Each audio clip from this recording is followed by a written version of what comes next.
Woo! We've got 19.3. Tell you why I'm excited. Mostly excited because we don't have the standard from last year. So, cheers, CrossFit Games. Cheers. Let's get started. 19.3. We've got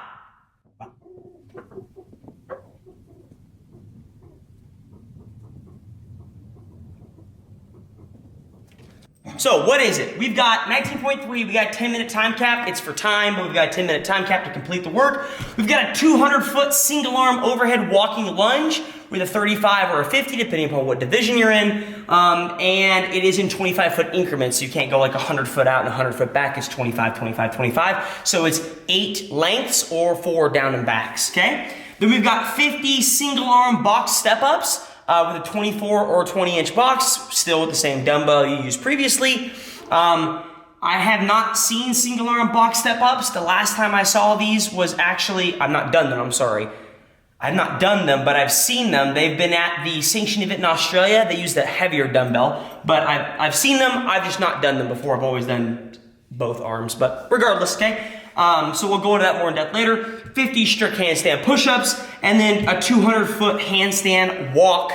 Same concept as before, 25-foot increments. So let's jump into every single movement in depth, talk about timing and splits. I already timed a bunch of them, and then we will get into what I think I'm gonna do for this workout, okay? So first up, we have the 200-foot single arm overhead walking lunge. Honestly, my idea for this is you just gotta pace, okay? And you have to be careful, okay? There's only so fast, you can only go so fast in a single arm overhead walking lunge. I mean, any lunge, honestly, you can only go so fast, meeting the standards of opening your hips and not just stepping through and make sure your knee touches the ground. You can only go so fast. It's kind of like wall balls. But I wouldn't push the pace so hard. Like, I know you're gonna be feeling great, like, oh, I need to make up some time so I can get more strict handstand push-ups or get more handstand walking, depending upon who you are. But be careful pushing it way too fast and redlining, because it's a long workout. And the overhead word, the key word here, the overhead concept, you're gonna need that later. Go figure on strict handstand push-ups. So my idea is pace, be careful. The girls, when I watched Lauren Fisher and Pacelli do it, they did this in 2 minutes. They're moving pretty quick, honestly. You can switch the dumbbell however you want, at the end of it or in the middle of it, as long as it's locked out overhead. I didn't watch if they switched it every 25 feet or every 50 feet. I would recommend don't switch as much as you think you need to. You're gonna waste time, rotating it over, bringing it down to the floor, whatever. Like, trying to switch it every 25 feet, that might be a little bit too much time wasted, but maybe every 50 feet might be a smart idea. So essentially you'd switch it 4 times. So, yeah, that's my concepts for the single arm overhead walking lunge. Just be careful, pace it, and don't go red line out the gate just because you can, okay? And next up, of course, we've got our 50 box step ups, okay? They're not overs, they're step ups, right? Single arm. So you're gonna essentially get done with the lunge. It's gonna go from your overhead position, you're gonna bring it back down to your body somewhere, and you're gonna carry it. You just can't have your hands on your legs, and you can't have the dumbbell on your legs. Pretty simple standard. So honestly, the first 2 movements are legs, right? We're going lunge, we're going box step-ups, legs and legs. Of course, the lunge has a little bit of an overhead portion to it, but we're talking legs and legs. So I would caution you to not just carry it like right here or carry it down here like a farmer carry. You don't wanna ruin your grip. You don't wanna ruin your arms and your shoulders, because you're gonna need those later for your strict handstand push-ups, right? I saw the girls carry it in the back of their neck. I'm really not sure where I'm gonna carry the dumbbell yet, whether it's on the back of your neck, maybe up here, kind of in a front rack position. You just gotta find somewhere that's comfortable for you. It's not gonna blow up your arms for the strict handstand push-ups. If you can, I'd say the back of the neck. The bad part is it probably puts you off kilter in your weight. Your center of mass now move behind yourself. So instead of your center of mass being here, now it's right here. Now it's behind yourself because you've got a 50 or 35 pound dumbbell sitting in the back of your neck. So might be a little bit awkward. You might like kind of lean into it a little bit, but yeah, anyways, I obviously recommend going unbroken. It's alternating. You should be able to go unbroken. honestly, because this is the last time you're ever gonna use your legs. I mean, you're done after that using your legs. So I think it took the girls 2 minutes to do this. They both got done with a cumulative clock of 4 minutes on the clock. I don't think that's probably gonna happen for me, only because if you think about it, Lauren Fisher and I are probably the same height. Or leg, you know, just because I'm a male doesn't mean my legs are twice as long and I can move twice as fast on a box. So with an extra 4 inches on that box, for my box step up, I probably won't be around 2 minutes. I'll probably be closer to a 2:15 or a 2:30 is probably more realistic. Only because the box height difference for males and females doesn't necessarily mean that I can go faster than a female in box step-ups. I have a ratio, my ratio weight is lighter, but my hips are still the same height, my legs are still the same height. So I probably won't be around 2 minutes, I'll probably be closer to the 2:20 or the 2:30 mark, which is fine. You just gotta bear in mind that if you're planning on finishing it, don't look at the female times and think, oh, okay, well, I've now got 6 minutes to do the rest of it. You might not have 6 minutes because it depends on how long your box step-ups takes. So, next up, we've got, oh yeah, sorry, I kind of forgot. 50 strict handstand push-ups, okay? For this, I would recommend small sets. I watched one of the, I don't think it was Spain, did Spain do one? One of the live streams did it, and the first guy off the box went over, and I think he knocked out a set of 15. Which is impressive, like kudos, man, go get it. But the problem is, you're gonna feel really, really good for probably your first and your second set, right? You're gonna feel great. And then you're gonna start going down to the poop chute. So the problem is, if you do 15 here, and then you're like, I'm gonna do 10, you might be stuck doing singles and triples and doubles, and it might be rough. So, I don't necessarily recommend doing a huge set in the beginning. I think it might be counterproductive toward the end of the workout. So I would say probably what I'll probably do is stick to 5s, right? If you stick to quick 5s and then you rest, but your rest is really short, you might be able to get away with something that's pretty quick. Instead of being huge sets and huge rest, because the problem you're gonna run into, if you do a huge set and huge rest, what happens when your huge set disappears and you can't do a huge set anymore? You're probably still gonna be doing a huge rest because your body still wants that and needs that. So now you've got a huge set, a medium set, and small sets, but huge rest in between is gonna be a long time to do strict handstand push-ups. So it might be smarter to do a small set and small rest and then continue that way. And then, you know, if you get small sets and longer rest near the end, that's fine. But, you know, I think in the end, you'll be a lot better off when it comes time to flip upside down and start walking. So that's the next part. We've got ourselves a 200-foot handstand walk. And that is long, ladies and gentlemen. That again is 8 25-foot lengths, right? Honestly, at this point, I think when I listened to the girls talk, they were surprised how they felt when they kicked up, that their arms were noodly, and I don't blame them. Like, after 50 strict handstand push-ups and holding that dumbbell overhead, they're probably gonna be quite noodly. You're probably gonna fail quite a bit. When I kick up and do handstand walks, I don't remember the last time I failed a 25-foot handstand walk, but you're probably gonna see it tomorrow because my arms are probably gonna be noodly and gone from all the pressing already, and now you've gotta press out and hold that and walk. And so, honestly, at this point, it's really just go, right? I don't think there's really a strategy to the 200-foot handstand walk. I will say, don't rest so much that, it's not an unbroken 25 feet. So don't kick up thinking, I have to go 25 feet or else I have to go back from the beginning, right?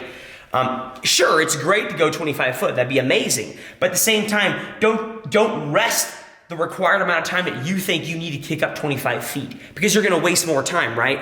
Rest the time you need a little bit, but remember, you might break in the middle and rest there, and then break at the 10 foot and rest there, and maybe break at the 20 foot and rest there. So you're gonna be resting in between. So bear that in mind.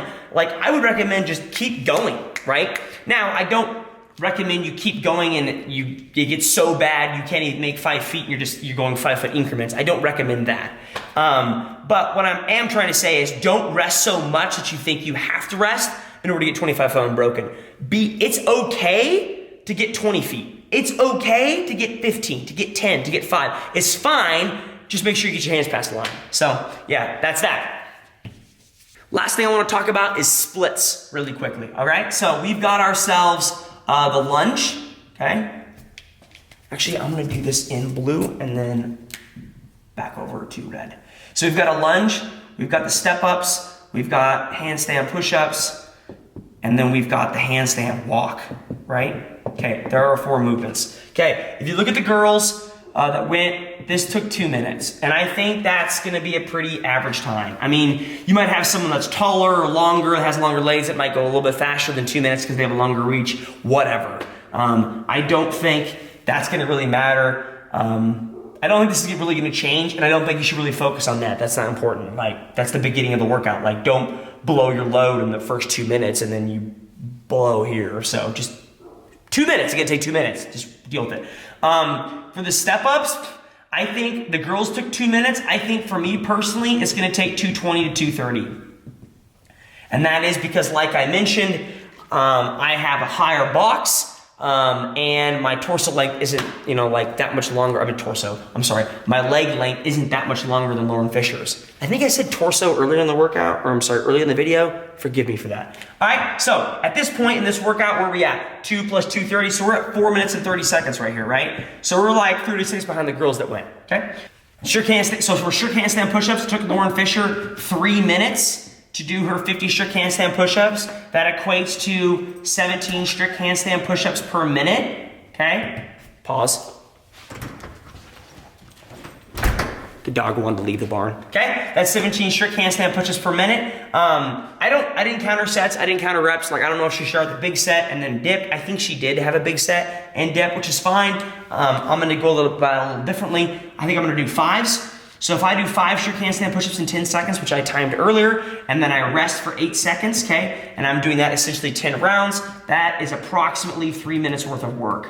So that's the same thing she did here. Now you really have to ask yourself, I mean, you might be look at this and say, okay, well, it's the same thing, so why do you go with 5s? Like, why don't you just do a bigger set? Like, why are you picking this? I think personally, if you stick with 5s with quick, short amount of reps, so like not as many as you can do, like not a big, huge set, and short rest, I think you're gonna come off this feeling a little bit better.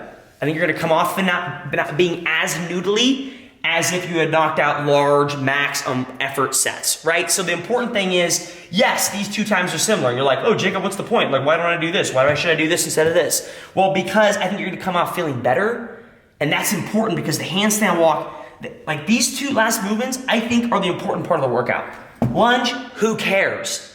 Step-ups, I mean, who cares? Just do step-ups, as long as you can not set the dumbbell down. The important part, this is the workout. These 2 are the workout. So if you can minimize the amount of time you waste on strict handstand push-ups, but maximize how you feel when you get to handstand walking, that's the money. That's where the money's made. Personally, that's what I think, okay? So, 5s, 10 seconds of work, 8 seconds of rest, takes you approximately about 3 minutes. Someone will check my math. I know someone will and comment, do it, I don't care, okay? Handstand walking. It took me 10 seconds to do 25 feet, okay? Now, that's being well rested, so that's not necessarily fair. So, at this point in the workout, right, if we add this all up, right now we're at 7:30, okay? We're at 7 minutes and 30 seconds in the workout. So we have only 2 minutes and 30 seconds to do handstand walking in order to finish on the time cap, if you want to finish, which is the goal. So, if we work for 10 seconds, we've got 8 lengths. That's essentially 120 seconds worth of work. Okay, now I realize that not every rep's gonna be 10 seconds. That's fine, get over it, okay? So that means we only get like 7 seconds of rest. So that's really just like kicking up, shaking it out, deep breath, and maybe on one end you got a piece of chalk that you like to chalk because your hands are really sweaty. That's chalk and go. And like I mentioned earlier in the discussion, don't rest this so much here that you are assuming you're gonna get 25 unbroken. Because if you do that, then you might be wasting even more time. Kick up and go. Yeah, so that's really it. These are my thoughts on this workout that I haven't done it yet. I usually don't do my thoughts on a workout without actually doing it. But it was pretty simple and straightforward workout. And so these are my thoughts before I've done it. Tomorrow when I do it, I'll do another video tomorrow night and I'll talk about what I did, what my paces were, and an after action report essentially. Like, hey, I tried 5s and it was a crappy idea, so don't do it. And so I'll let you guys know that. So stay tuned essentially. But yeah, I think it's a cool workout. Like I mentioned, start slower than you think, because the important part is the strict handstand push-ups and the handstand walking. That's the important part. Your goal should be to minimize the amount of wasted time on strict handstand push-ups, but again, maximize how you feel when you get off. That way, when you get those handstand walks, man, you're feeling fresh, cool, calm, collected, and ready to smash. Good luck. Hope that helps. I'll see you guys tomorrow. I'll let you know how it goes. See ya.